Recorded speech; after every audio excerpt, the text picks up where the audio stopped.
Now, another important concept or pair of concepts is the notion of a bridge and a breakpoint.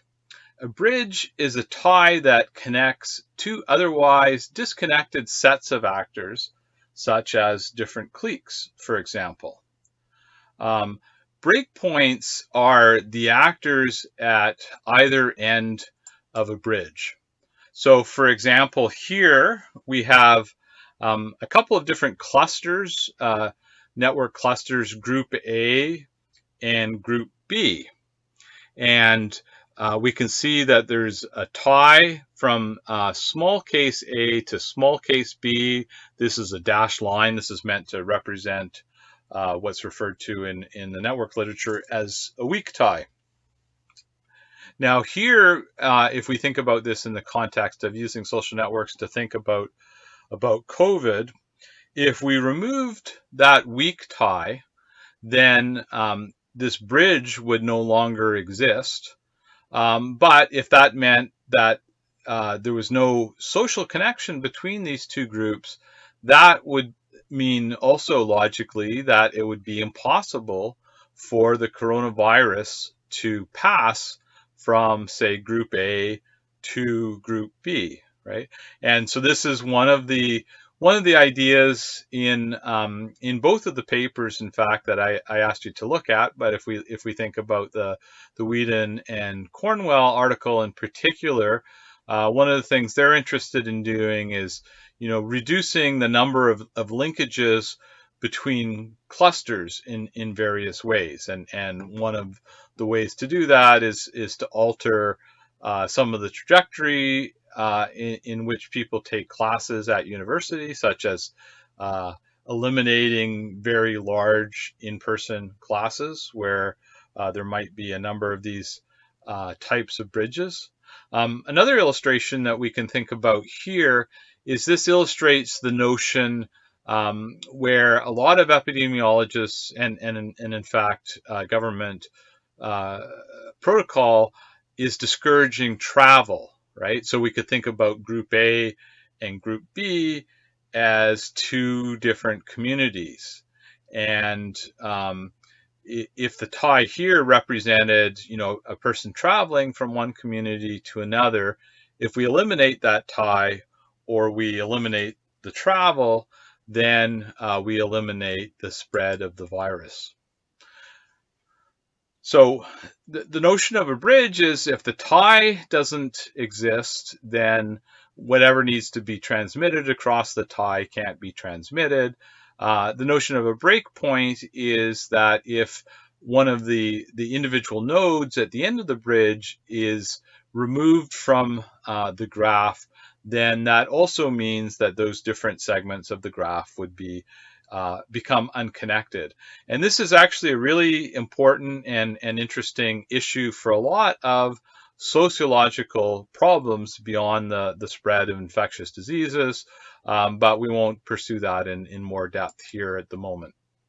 Another notion that's relevant to thinking about the spread of infectious diseases is density. So this refers to the number of ties that exist as a proportion of the total number of possible ties that could exist amongst a set of actors. So for instance, here, if we look at these two graphs, SOCNet 4 and SOCNet 5, we have exactly the same number of individuals, but on the graph on the right, SOCNet 5, we have a greater number of social ties and consequently a higher density. The graph on the right has a density of 0.67. In other words, 67% of all the ties that could exist do exist. And so this is another type of way of thinking about the spread of infectious diseases, that certain types of social network interventions can be undertaken to try to reduce social network density. In other types of contexts, density can be seen as a positive thing. So for instance, in terms of studying communities, density is sometimes seen as an indicator of the structural basis of social capital. Another important concept is the notion of a geodesic. So a geodesic is the shortest path between two nodes. So I'm going to try and illustrate this and also talk a little bit about a couple of ideas with regard to what's referred to as centrality. So here we have a small graph with 5 nodes. So a geodesic is the shortest path between two nodes. So for instance, between A and B, it's a distance of 1. Between A and C, it's a distance of 2. Between A and D, it's a distance of 2. Between A and E, it's a distance of 3. Closeness is how far a given node is from all of the other nodes in a social network in terms of geodesics. So in an epidemiological sense, the further you are from other actors, sociometrically speaking, the less vulnerable you are to infectious disease. One type of centrality, probably the most commonly used type of centrality, is degree centrality. So this refers to the total number of ties that you have. And so here we can see that actor B and also actor D both have 3 ties. Actor C has only 2 ties, and actor A and actor E have 1 tie. And the New York Times article talks about the notion of super spreaders, and so to the extent to which we depict a network of the transmission of infectious disease, then we can think about super spreaders as nodes with high degree centrality. So one last centrality concept here is betweenness, and this refers to the number of paths that an individual falls on in terms of geodesics or shortest paths.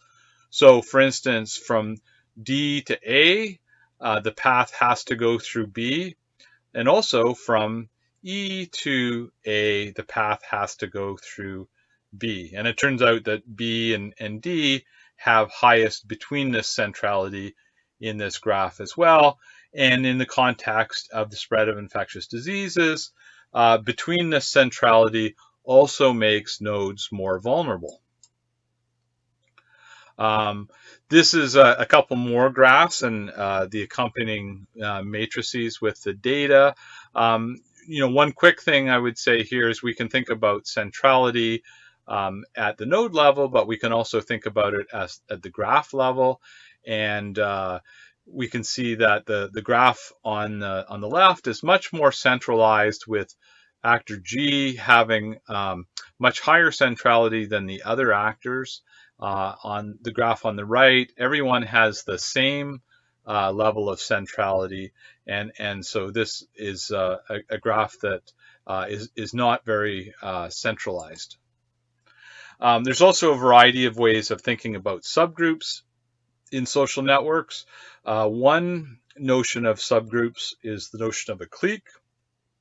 Cliques are sets of actors where everyone in the clique is connected to everyone else. So for instance, here we have a variety of different nodes, but there's only one clique, B, C, and D. And again, in studying epidemiology and social networks, clique detection can often be something that researchers are interested in. So in terms of collecting social network data, there's lots of different things that social network researchers can look at. Here is a quick view of some things that researchers might be interested in. But in the context of thinking about the coronavirus, the main thing that we're probably most interested in is face-to-face interactions and being in close physical proximity with others. Now, one thing to think about in the context of social networks is the notion of contact tracing. And here I've given you a URL from the World Health Organization that talks a bit about contact tracing. So once someone is confirmed as being infected with a virus, contacts are identified by asking the person about their activities and the activities of the roles and people around them since the onset of the illness. And then once contacts have been identified, they need to be listed, and then each of the contacts needs to be contacted by the contact tracer and provided with information about the prevention of the disease. And in some cases, those contacts need to be quarantined. And then, for people who are doing this in a health context, there needs to be regular follow-up to monitor for symptoms and tests for signs of infection, and so on.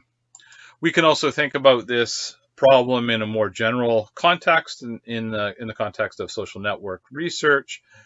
These are some different types of sampling strategies for social network research. The thing that's most similar to contact tracing is what's referred to as snowball sampling, and this is used in lots of different types of sociological research. But here we have an initial set of actors in the context of epidemiology. These would be actors that have been identified as being infected with the coronavirus. And then, we would ask each individual who's infected with the coronavirus about the people that they had come into contact with since symptoms appeared or shortly before symptoms appeared. And then each of those alters would be followed up with, and so on.